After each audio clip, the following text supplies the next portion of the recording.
Жаштар сүйлөсүн теле долбоору эфирде, саламатсыздарбы? Идеологиясы кандай? Коммуна болчу да, коммунизм болчу идеологиясы. Бизде андай идеология азыр жок. Интернеттерден чыгып атат. Жана балдар уже чыдабай кыздардын жүрүш-турушуна. Кыздарды өздөрү сабап атып, өздөрү самосуд кылып атып.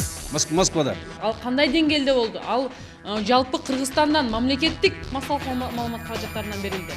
Бул миллиондогон кыздарыбыздын тагдырын ойлондурат. Кыздардын анда намустугунан жок болуп атпайбы, тарбия жакшы ала албай атат да. Бизге бул негизинен экономикалык шарт таасир этип атат. Ошону акчага кызыкпастан бул биз жашоого кызыгып, жашоону туура жашап өтүш керек. Элекке каршы жаштардын адеби начар болуп атат. Сиз айткандай эле маданият жагынан, опера жагы, театр жагы өнүксө, балким алар да жакшы жолго түшөр деген ойлор жаралып кетет да бул жерде. Бул жаштардын тарбияланышына маданият министрлиги болобу, ченемдиктер күнөөлүү эмес депчи. Албетте ошолор эң башында ошолор турат да. Бул жана моментальный фильмдерчи. Жок, агай. Агай, мен суроомо жооп берсеңиз, эмнеге жаштар тарбияланыш үчүн жарнамаларда уятсыз нерселер илинип турат? Ошого эле жооп берсеңиз. Эмнеге ошол мэрия тараптан ошол уятсыз нерселерди алынбайт? Ошого жооп берсеңиз.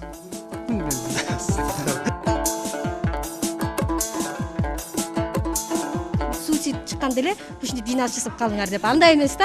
Ушунчалык Нарын областында ушунча көп суицид болуп кеткен маселесинде сиздер келип атасыздар биздин школго. Анонимный вызов кылып койгулачы деп атасыңар. Эмнеге буга чейин суицид боло элек деп мындай маселе болгон талкууланган эмес эле? Коомдун ичинен эле Нарындын шаарында ата-эне менен болгон мамиле алыс болуп атат. Ошол себептен суицид жана башка нерселер көп болуп атат да.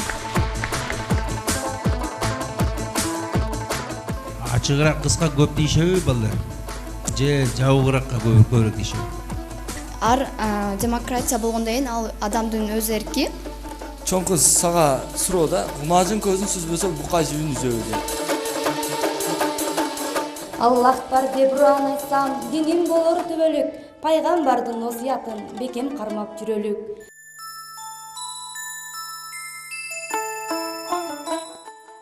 Мен аялым 16 жашында алгам.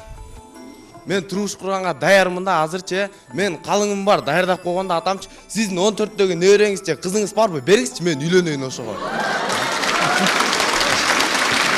Сен ким экениңди мен билишим керек. Менин кызым ким экенин сен билишиң керек. Анан ким болот? Анан сен берде тура эле, сен бере сал, мен ала салайын деген андай болбойт.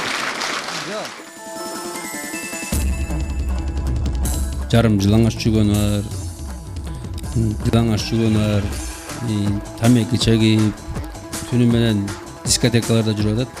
Балким биз сиздерди көрбөсүп жаткандарбыз ушул идеяда. Вот азыр 20% эркек отурат. Тургуланда иштегиле нормально, биз үйдө бүт условияны жасалып отурайлы.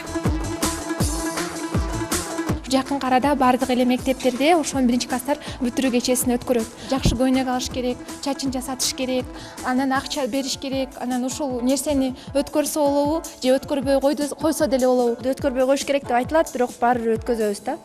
Өткөрүш керек. Кайсыл коомдун жаштары ыймандуу болсо, ошол коомдун келечеги экенин болот. Кийинки ишемүүдөн жолугушканга чейин жаштар сүйлөсүн теле долбоору коштошот. Саламатта калыңыздар.